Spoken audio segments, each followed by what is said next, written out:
Ambedkar a great fighter, Ambedkar a great philosopher, Ambedkar a great politician. ఈ 3 విషయాలను మీరు అర్థం చేసుకోండి. A great fighter, a great philosopher, a great politician. రాజకీయ నాయకులు అంబేద్కర్ గురించి నేర్చుకోవాలి, ఫిలాసఫర్లు అంబేద్కర్ నుంచి నేర్చుకోవాలి.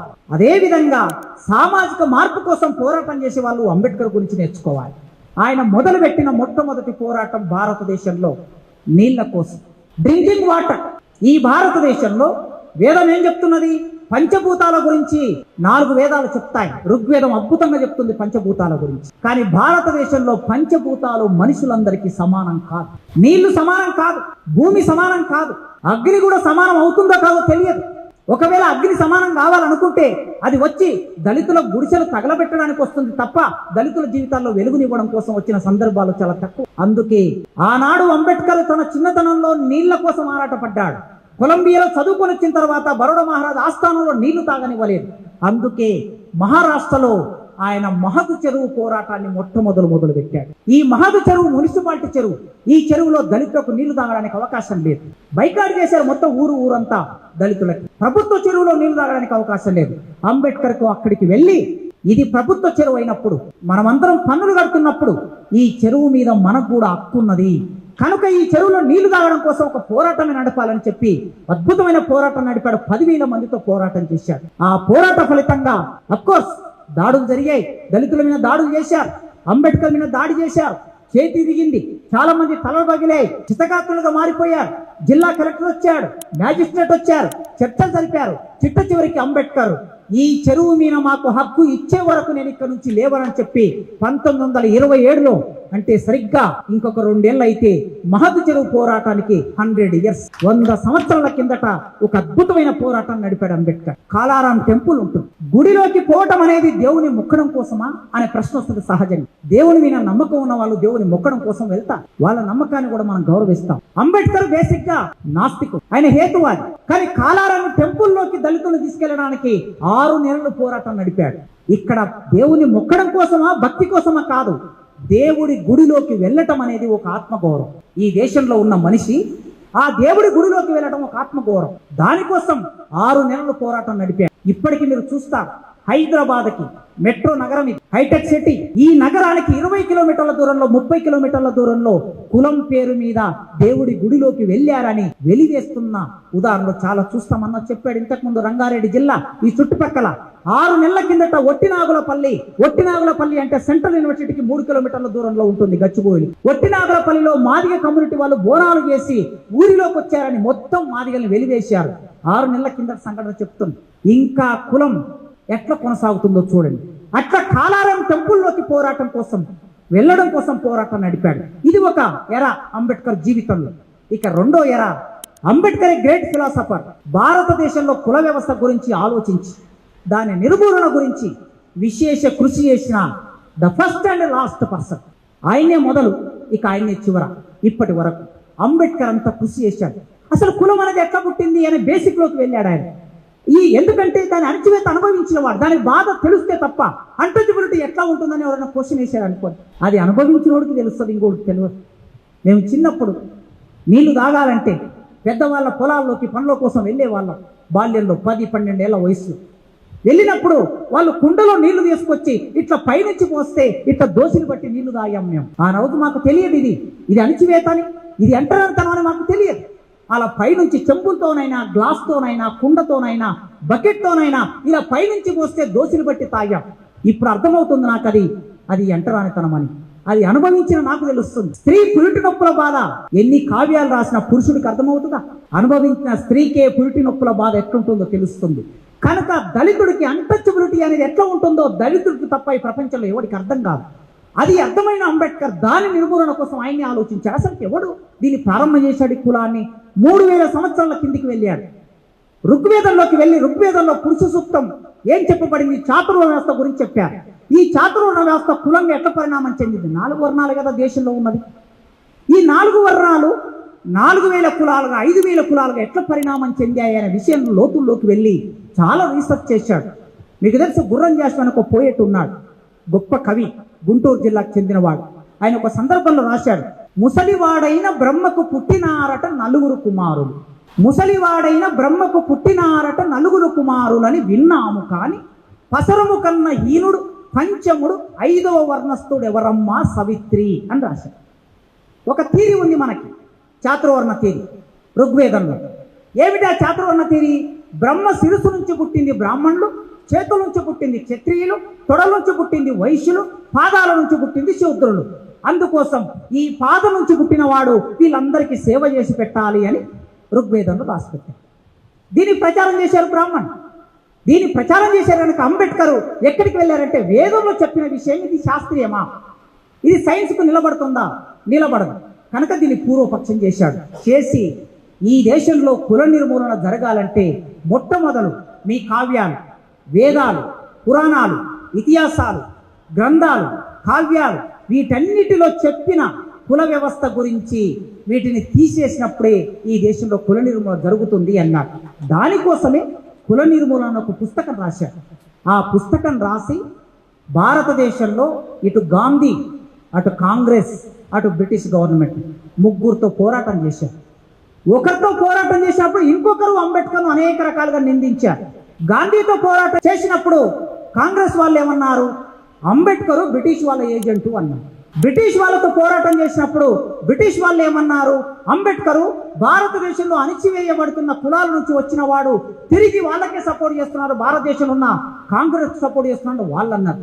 ఇన్ని రకాల అవమానాలు అనుభవించి కూడా ఈ దేశంలో ఒక ఫిలాసఫీని డెవలప్ చేసి కుల నిర్మూలనకు కావలసిన సూత్రాలను అభివృద్ధి చేసి చివరికి హక్కుల కోసం నా దేశంలో ప్రజలకి హక్కులు రావాలి, ఈ హక్కులు రావాలని 1927లో సైమన్ కమిషన్ వచ్చినప్పుడు ఆ సైమన్ కమిషన్తో డైలాగ్కు వెళ్ళారు. మీకు చరిత్ర తెలుసు. గో బ్యాక్ సైమన్ అనే నినాదం భారతదేశంలో కొనసాగింది. Gandhi and Congress go back Simon అన్నారు, Bhagat Singh go back Simon అన్నారు, అన్ని సంస్థలు గో బ్యాక్ సైమన్ అంటే అంబేద్కర్ ఒక్కడే వెల్కమ్ టు సైమన్ అన్నారు. ఈ వెల్కమ్ టు సైమన్ అంటే ఈ దేశంలో పెద్దవాళ్ళందరూ ఏమన్నారంటే అంబేద్కర్ బ్రిటిష్ వాళ్ళకు ఏజెంటుగా మారిపోయాడు అన్నారు. అప్పుడు అంబేద్కర్ చెప్పాడు, నేను బ్రిటిష్ వాళ్ళ ఏజెంటును కాదు, ఈ దేశంలో ఉన్న ప్రజలని విముక్తి చేయడం కోసం. సైమన్ కమిషన్ ఒక్క విషయాన్ని స్టడీ చేయడం కోసం వస్తుంది, చాలా విషయాలు ఉన్నాయి అందులో. నాకు సంబంధించిన ఒక విషయం ఉంది. ఏమిటది అంటే, భారతదేశంలో దళితులు ఎంతమంది చదువుకున్నారు, దళితుల జనాభా ఎంత ఉన్నది, ఎన్ని ఉద్యోగాలు ఉన్నాయి, ఈ డాటా మొత్తం సేకరించడం అనేది ఒక పాయింట్ అందులో ఉంది. ఆయన అనుకున్నాడు, ఈ సైమన్ కానీ ఒక్కసారి దీన్ని స్టడీ చేస్తే బ్రిటిష్ వాళ్ళకి ఇది అర్థమైతే నా ప్రజలకి కొన్ని హక్కులు లభిస్తాయి అని చెప్పి సైమన్ దగ్గరికి వెళ్ళి డైలాగ్ నడిపాడు. ఆ డైలాగులో భాగంగా అంబేద్కర్ని రౌండ్ టేబుల్ కాన్ఫరెన్స్కి ఇన్వైట్ చేశారు. Round table conference, first round table కాన్ఫరెన్స్కి వెళ్ళాడు. ఈ ఫస్ట్ రౌండ్ టేబుల్ కాన్ఫరెన్సే మా అందరి జీవితాలను మార్చింది. ఫస్ట్ రౌండ్ టేబుల్ కాన్ఫరెన్స్ లేకపోతే, అంబేద్కర్ అక్కడికి వెళ్ళకపోతే ఇవాళ మన జీవితాలు మారేవి కావు. అంబేద్కర్ వెళ్ళాడు, అందరూ వ్యతిరేకించారు రౌండ్ టేబుల్ కాన్ఫరెన్స్. గాంధీ వెళ్ళలే, కాంగ్రెస్ వెళ్ళలే, అంబేద్కర్ వెళ్ళాడు. అంబేద్కర్ ఏం చేశాడంటే ప్రపంచ దృష్టి తన వైపు ఆకర్షించుకున్నాడు. ఇంటర్నేషనల్ మీడియా ఉండటంతో పాటు ఇంగ్లాండ్లో ఉండే రిపబ్లికన్ పార్టీ వాళ్ళ రకరకాల పార్టీల వాళ్ళందరినీ కలిశాడు, ఎంపీలను కలిశాడు, తర్వాత మేధావులను కలిశాడు. కలిసి వాళ్ళందరి మద్దతు కూడా కట్టుకున్నాడు. నేను నా దేశం నుంచి అన్టచబుల్ క్యాస్ట్ నుంచి వచ్చారు, ఈ అన్టచబిలిటీ పోవడానికి నా ప్రజలకి కొన్ని హక్కులు కావాలి, అక్కడ ఉన్న కాంగ్రెస్ వాళ్ళు అంగీకరించటం లేదు, గాంధీ అంగీకరించటం లేదు, కనుక మీరు అర్థం చేసుకోండి అని వాళ్ళందరినీ కన్విన్స్ చేసి మీడియాతో కూడా డైలాగ్ చేశారు. దానివలన అంబేద్కర్ ఏ విషయం గురించి అడుగుతున్నాడో, పోరాటం చేస్తున్నాడో ప్రపంచానికి తెలిసింది. అట్లా అంబేద్కర్ అన్ని పత్రికలు రాశాయి. భారతదేశ ప్రతినిధి అనే ఉపన్యాసం ఎట్లా మొదలు పెట్టాడంటే రౌండ్ టేబుల్ కాన్ఫరెన్స్ లో, నేను భారతదేశ ప్రతినిధిగా మాట్లాడుతున్నాను అని మొదలుపెట్టాడు. నేను దళితుడిగా మాట్లాడుతున్నాను అనలే, నేను శూద్రుడిగా మాట్లాడుతున్నాను అనలే, భారతదేశ ప్రతినిధిగా మాట్లాడుతున్నాను.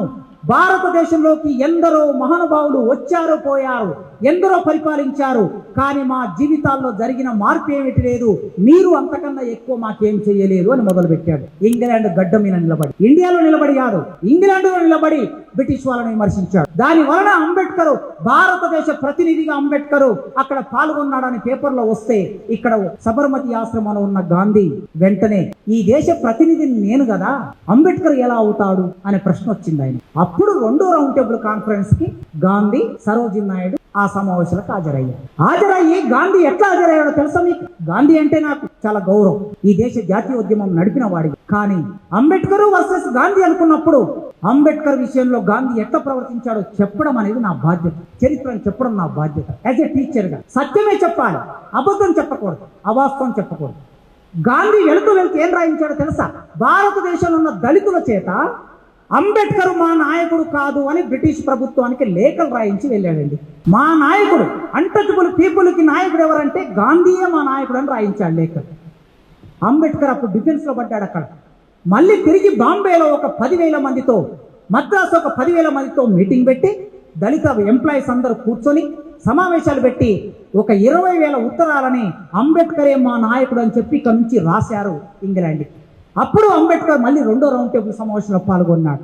ఒకటే చర్చ అంబేద్కర్ పెట్టాడు, నా దళితులకి చదువుకోవడానికి రిజర్వేషన్ కావాలి, అవకాశం కావాలి, ఉద్యోగం చేయడానికి అవకాశం కావాలి, రాజకీయాల్లో నిలబడడానికి అవకాశం కావాలి, ఈ 3 అవకాశాలు మాకు ఇవ్వండి అని అంబేద్కర్ అడిగాడు. రామ్సే మెక్డొనాల్డ్ ఆ సెషన్స్ను ప్రిసైడ్ చేస్తూ ఉన్నాడు. అప్పుడు గాంధీ వెంటనే లేచి, దళితులు క్రైస్తవుల్లో కలిసినా నాకు అభ్యంతరం లేదు, ఇస్లాంలో కలిసినా నాకు అభ్యంతరం లేదు, కానీ రిజర్వేషన్లు అంటే మాత్రం నేను ఇవ్వను అన్నాడు, నేను ఒప్పుకోను అన్నాడు గాంధీ.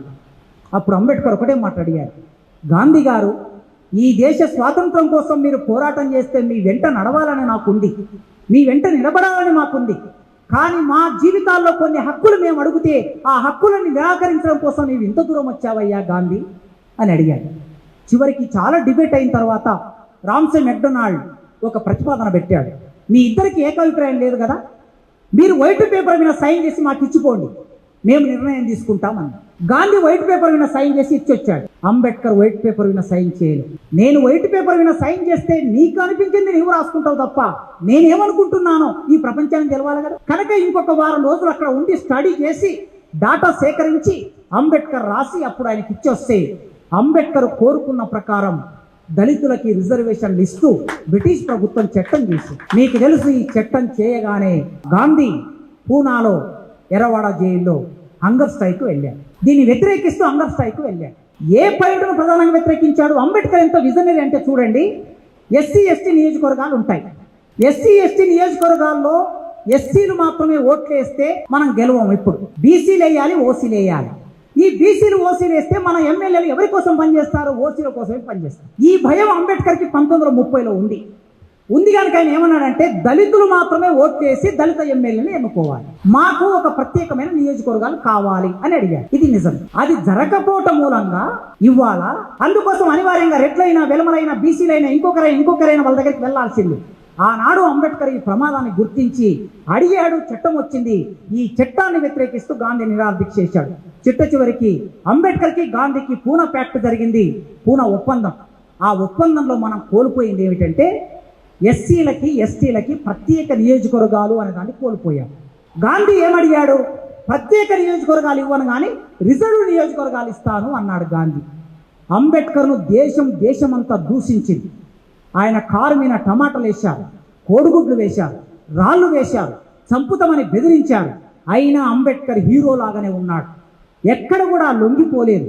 ఒకవేళ అంబేద్కర్ లొంగిపోయి ఉంటే ఇవాళ మన జీవితాలు ఇట్లుండేవి కావు. ఆయన స్థిరంగా నిలబడ్డాడు. కానీ ఒక్క విషయం దగ్గర రాజీ పడక తప్పలేదు.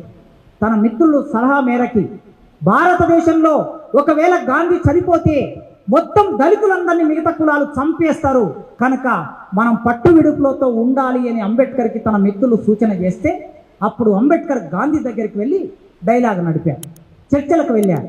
ఆ చర్చల్లో ఈ విషయాన్ని కోల్పోవటం మూలంగా ఇవాళ మన ఎమ్మెల్యేలు, మన ఎంపీలు ఆ పార్టీల నాయకుల, అధినాయకుల దయా దాక్షిణ్యాల మీద సీట్లు వస్తాయి. వాళ్ళకు వ్యతిరేకంగా ఒక మాట మాట్లాడలేరు. ఇప్పుడు చాలా డిపార్ట్మెంట్లో నేను వింటూ ఉన్నాను, అడిక్యసి పేరు మీద ప్రమోషన్లలో చాలా ప్రాబ్లమ్స్ వస్తున్నాయి.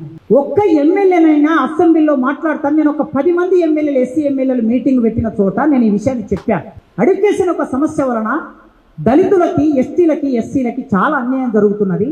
మీరు ప్రభుత్వం దృష్టికి తీసుకెళ్ళండి, మాట్లాడండి, అవసరమైతే అసెంబ్లీలో మాట్లాడండి అని చెప్పారు. కానీ ఆ అసెంబ్లీలో ఏం మాట్లాడాలో ఆ పార్టీ నిర్ణయం మేరకు మాట్లాడతారు తప్ప మనలో స్వతంత్రంగా మాట్లాడే అవకాశం లేదు. ఈ సమస్య ఆనాడే అంబేద్కర్ గుర్తించి అట్లా గాంధీతో పోరాటం చేశాడు.